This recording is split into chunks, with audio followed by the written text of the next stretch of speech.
You are listening to the Faith Breathed Hope podcast, episode number 26. Today, I speak with coach, writer, and host of the Holistic Hearts podcast, Kristin Chadwick, on the journey of persevering through autoimmune disease.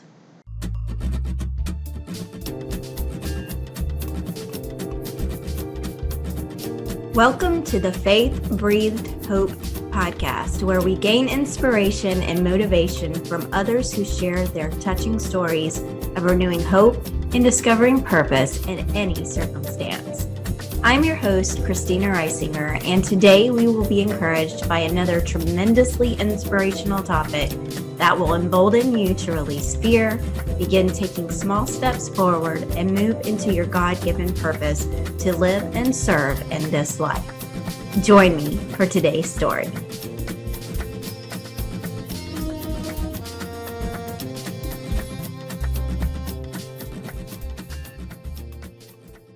Hey, Kristin, and welcome to the Faith Breathed Hope podcast. I'm so glad you're here. How are you doing? I'm good. Thank you for having me. I'm so glad you're here again. Can you just tell the audience thing that I have everybody do is, who are you? What do you do? Right. Oh man. Yes. Who am I? Well, my name is Kristin Chadwick, and I am a new host to a podcast show that is called Holistic Hearts Podcast.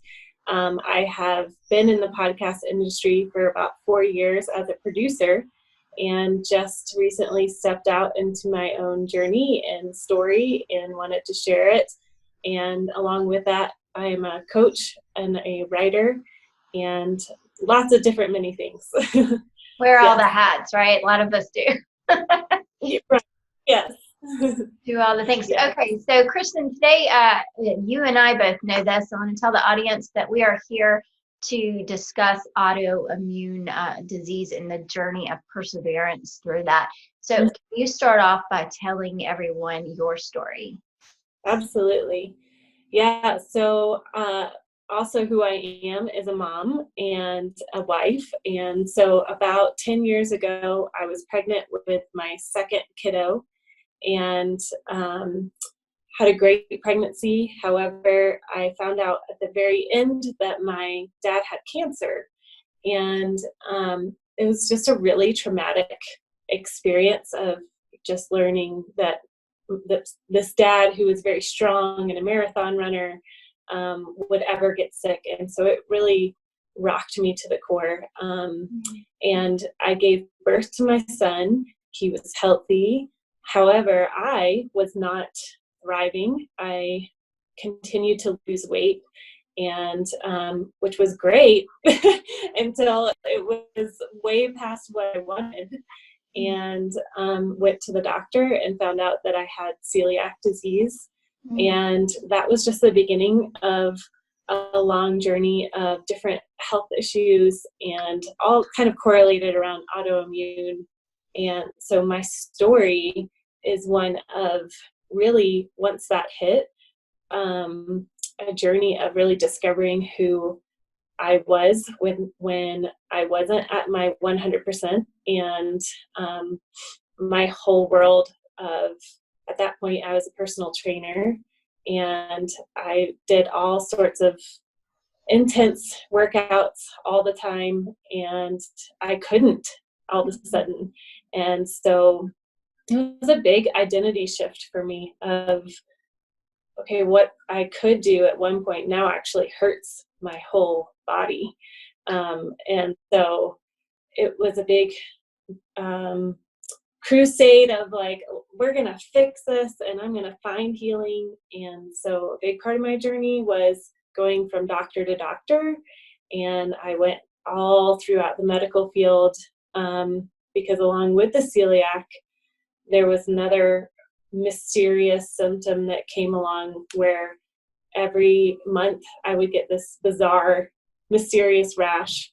And so it just kept me digging and digging and digging, and really just asking what is going on and asking the Lord to heal me. And so there were lots of tears, lots of questions, lots of,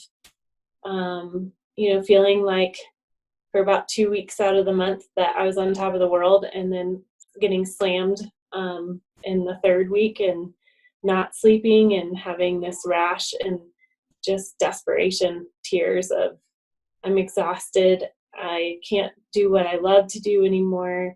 And so it was a long, long journey. And still to this day, I still am walking through the effects of celiac and this mysterious rash. But my story really has become one of surrender and trusting that even, I was a very strong person and am a strong person, but knowing in those weak moments and trusting that God has me in that weakness as much as he has me in the strengths of motherhood, of being a wife, in the times where I'm exhausted and I can't get up off the couch. Those are those sweet, tender moments that the Lord has really brought me to humility of, I have you even if you're laying on the couch and you can't physically be with your children in the way that you want to be. So that's a little snippet.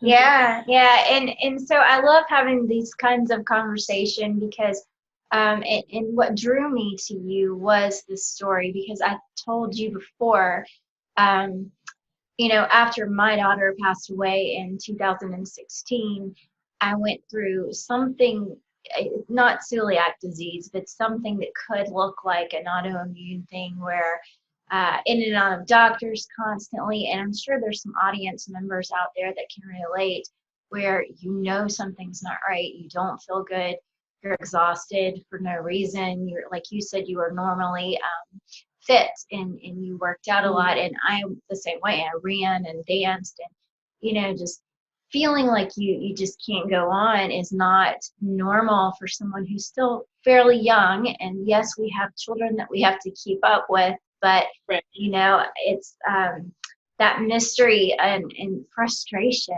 and it brings on a whole lot of, at least for me, it brought on a whole lot of emotions. So I can really relate to that in a little way, just going to the doctors and not knowing what's wrong. So part of that, from my understanding, is working on a diet.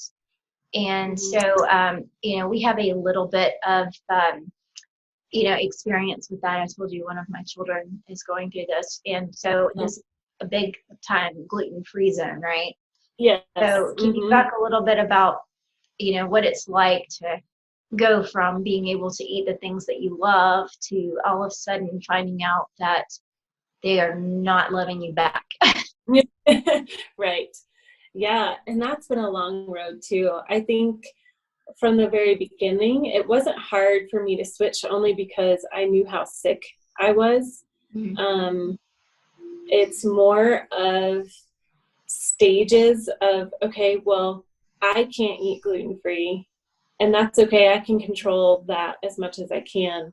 But then when my kids started showing symptoms and their pediatrician said, hey, you might just want to make your whole house gluten-free because you're probably getting gluten in some capacity while you're making lunches. And then there was a grieving period of like, I can't just go to the store and just pick out whatever I want for my kids. That means I actually have to think about what I'm bringing into our home.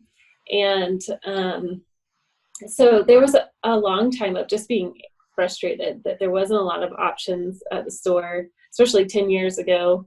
And but now it's a lot easier now, and it's just second nature. And I actually was just having a conversation with a friend that was just starting this gluten-free path for different reasons, and there was Kentucky Fried Chicken sitting on the picnic table, and she was like, it's just so hard for me to look at that and be like, oh, I just want to eat that. And I was like, it's not even like, it doesn't even faze me at all anymore. Of like, that's not food for me. So, but I tell you, on a very vulnerable authentic way is where I've had to persevere is when we go to like company events, like for my husband, and or anywhere that I'm singled out of like, oh, we don't have anything for you, or anything like that, where it's, oh, we didn't think about that, or my husband having to go, and he's my biggest advocate because he knows how sick I will get. And so any type of out to eat experience, he's like, well, is it in the same fryer? Are you cooking the food in the same fryer? And that is a journey of really receiving this very intense protection, and just learning to receive that instead of feeling bad of, going to a family event or to a restaurant and being like, I'm sorry, I just have to double check. Is it really gluten-free? And I'm still growing in that. So. Yeah, we're focusing more on that this summer, and it's so hard. Like, and there's so many things at the store now that you can bring in, say gluten-free, but like my son, he pointed out that just because it doesn't say it's has gluten in it doesn't mean that's the case, and Right. it could still make him sick. And even some of the stuff that you bring home that is labeled that way, it just tastes awful. Like, he brought a thing of crackers. It was a box of crackers, and they were cauliflower crackers, and they just have the most horrific taste I've had. Just wow. So how do you? I guess, do you make a lot of your own stuff now, or do you rely on some of the stuff inside the store?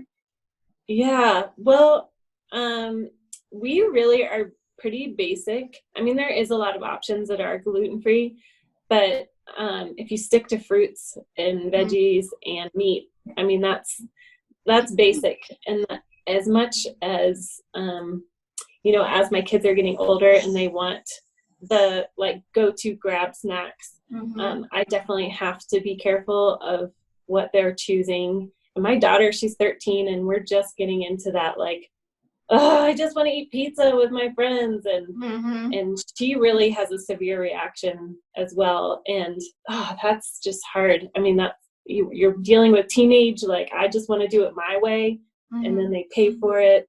But just really instilling in my kids that, basically what the Lord made is what's good for us. So you can have fruit, you can have potatoes, you can have meat, and so it really is not that big of an issue anymore, other than my teenager walking through the teenage stage of, I just want, what everybody else is having. Right. And it probably gives her a sense of feeling normal too, if she can take that slice of pizza with her friends.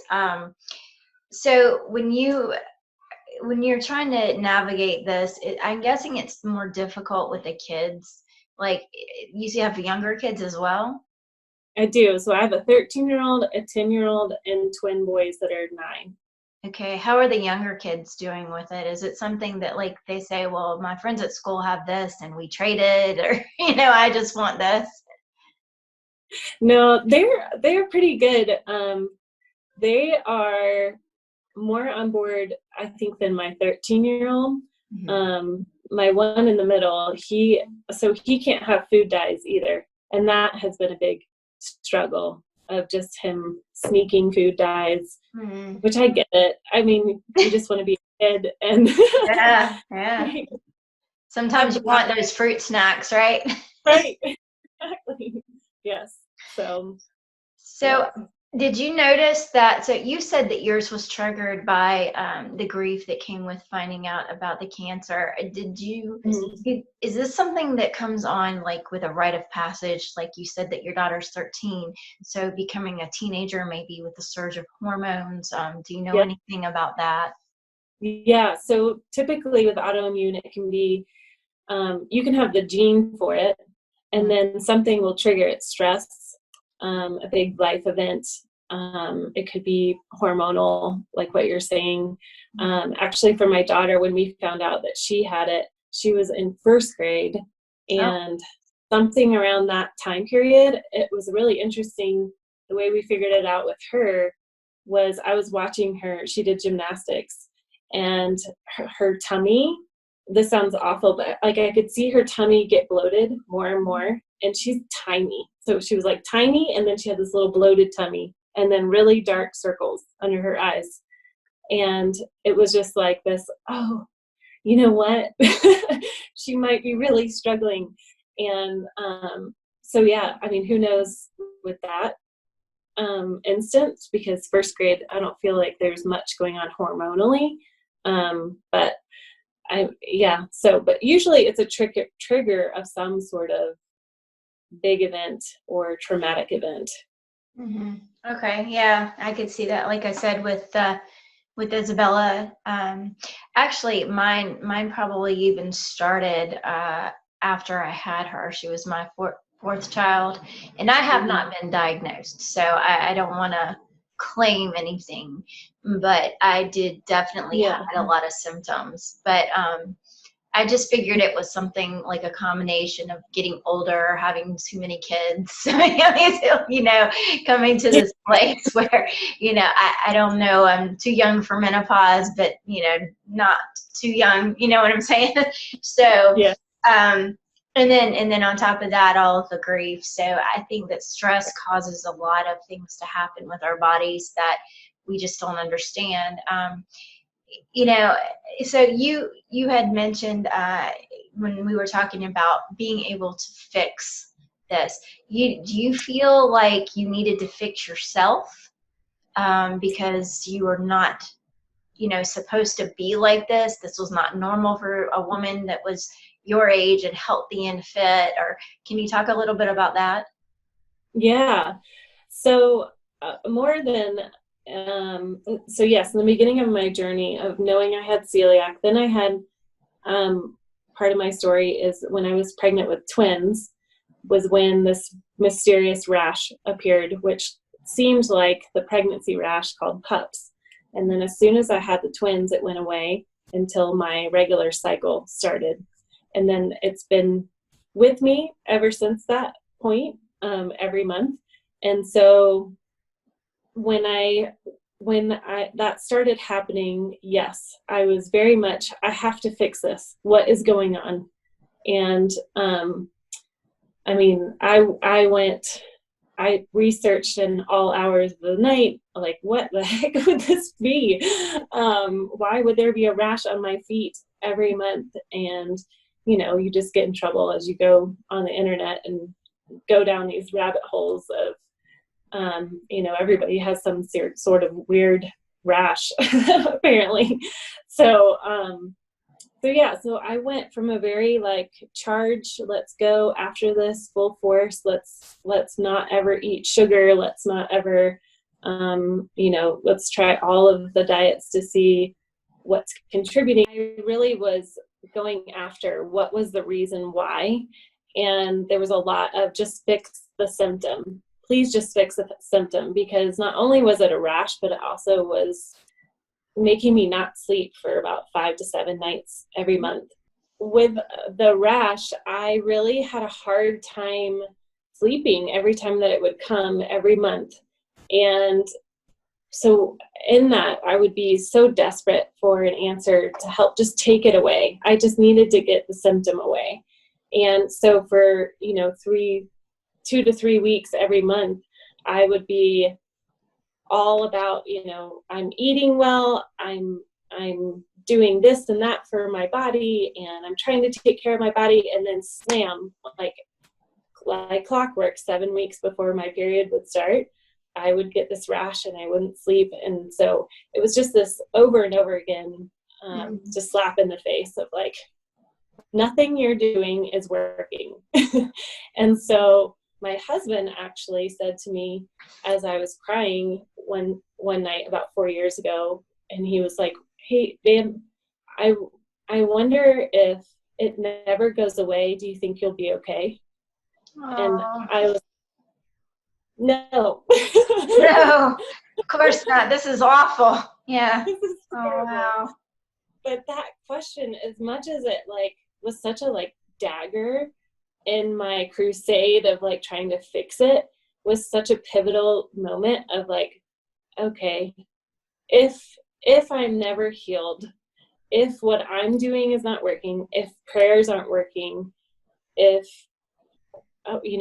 whatever capacity that I'm doing, will I be okay? Will he still give me the strength to be a mom and to be the wife and to be who I am, even if I have this rash continued?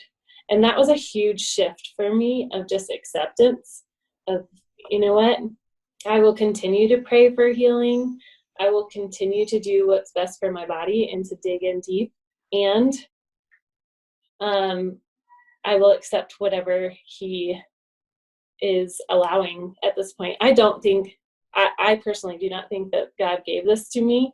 Right. However, he has used it for his glory, and I would not have dug into the depths of who I am, who he is, and how people come alongside if I didn't have this rash with me every month, kind of reminding me of I need other people, I need him, and I need to be gentle with myself. Mm-hmm. Yeah. You know, that makes me think as I think it's Paul that says, I've had a lot and I've had a little. Mm-hmm.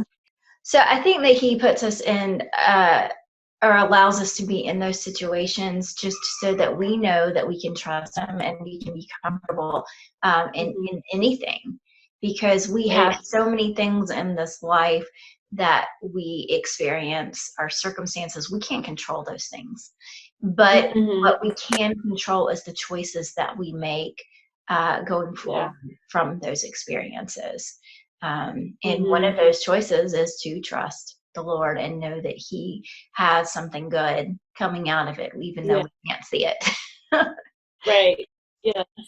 And that can be hard, I guess, when you feel terrible. I mean, when you don't feel well, when you're, I do hear a lot of people who are older talk about how, losing that ability to just be strong and be fast. And, it kind of makes me think of that when you're sick. I used to be able to do this X, Y, and Z, but now it's a challenge, So, like you said, you just have to give yourself, grace and be kind to yourself. Yeah. So absolutely. If there's somebody, go ahead. I was just going to say, I think it's a big process of learning that those things aren't my identity, and really coming to know that, celiac isn't my identity, and working out and being strong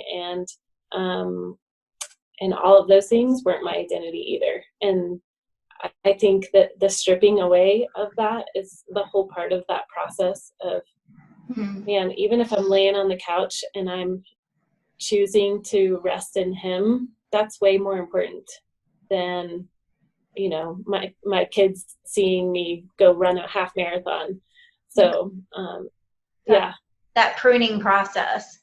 That's nice that you go there with that. So that was one of the things that I was going to ask you. So you would tell people that their identity is not in those things that they're used to, such as being the strongest, being the one that has the most energy, and being the one that's the fastest, that kind of thing. But what do you say your identity is? Yeah. Well, it's like my favorite question ever. Yay! So I actually teach a whole class on this identity, and so it's this amazing circle of delight question of saying, well, who are you, Jesus? Because once I know who you are, then I know who I am, and then I know who you are, and then I know who I am. And he so specifically calls us specific things. So I'll give you an example. In that season, I don't know if you can see behind me, but if you're listening on the podcast, there's a peacock behind me. And I went up to a retreat and very tired, exhausted. I had 4 kids under the age of 5 at that time, and was walking through my own health stuff and went to this retreat, and they started talking about identity. And I was like, well, God doesn't talk to me that clearly. Like, I just read my Bible and I'm like, okay, that's good. And I'm really struggling. So, so at that retreat, there was a moment where the lady said, that was speaking, she said, I want you to pay attention to the things that you don't like or you have a hatred towards. And I was like, oh, peacocks. And I just randomly wrote it down in my journal.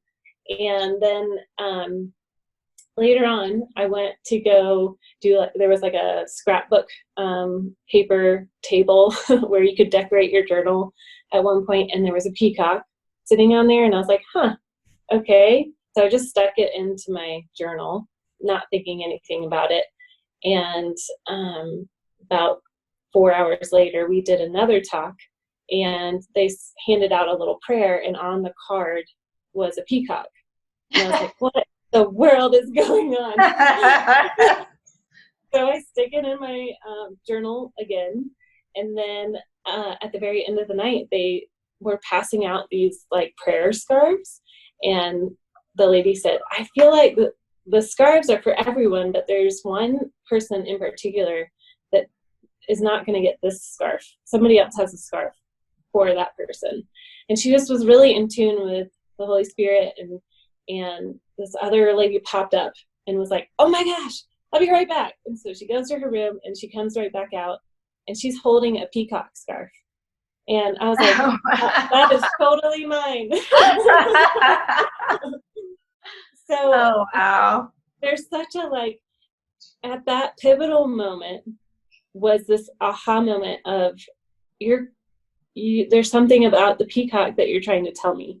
And so even just sitting in those times of exhaustion and wondering who I am and who he is was this beautiful exchange of I'm showing something like the peacock that you did not like, because we would go to the zoo when my kids were little and there would be a peacock strutting around, and I was like, oh, look at that peacock, it's so annoying, it's like, look at me.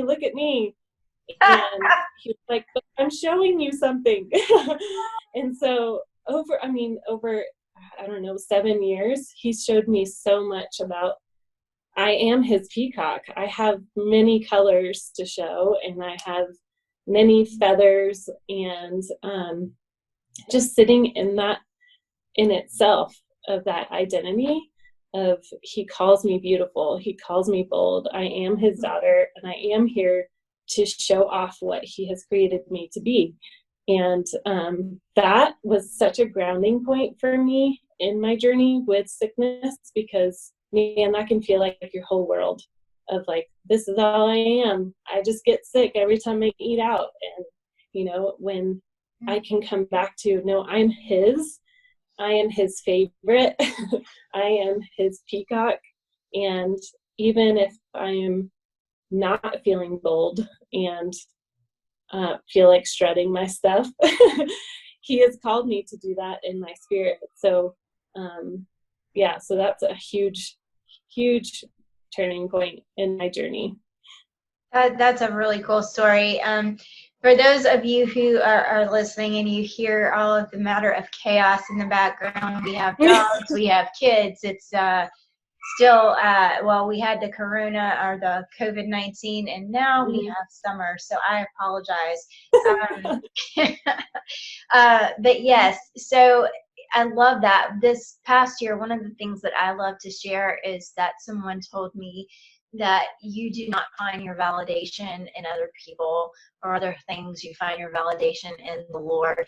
And I think to that song by Casting Crowns, and I might flub up the verses and the order or whatever, but not because of who I am, but because of what you did, and not because of what I did, but because of who you are, talking about God. And so that is where we find our identity and our validation, and knowing that, Jesus died on the cross to save us from all of our sins, all of this temptation, all of the terrible things that, we do, whether they're so terrible or just a little terrible, or, all of our sins. And then, because he is the God that can give us grace and peace and love and joy in this life. So do you have anything else that you would want to share with the audience? Any,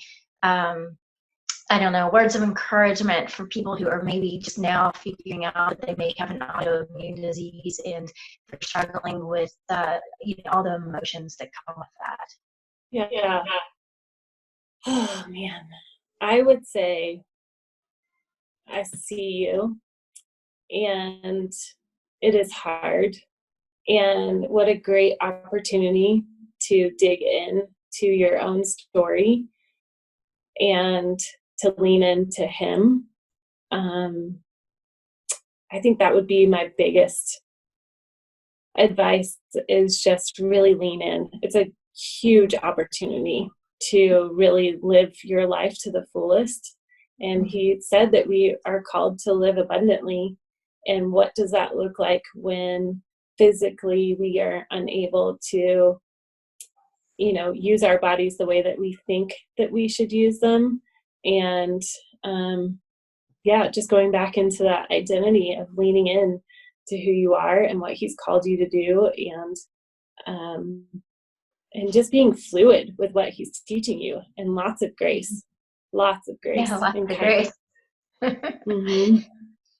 Well, Kristin, can you tell everybody where they can find you, where if they want to look for you?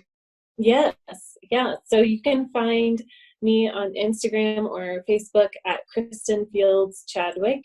So it's Kristin Fields, like Fields, and Chadwick is my last name. And you can find me on my new podcast, Holistic Hearts Podcast. Yay, and we will have to check that out. I really enjoyed having you on the show today, and we were just happy to have you. Oh, thank you so much.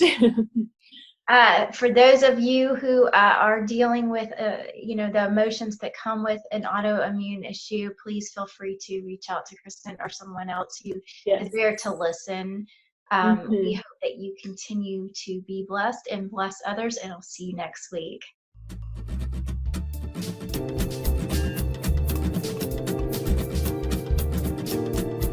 And I want to thank you for joining us on Faith Breathed Hope, where you gain inspiration and motivation to renew hope and discover purpose in any circumstance.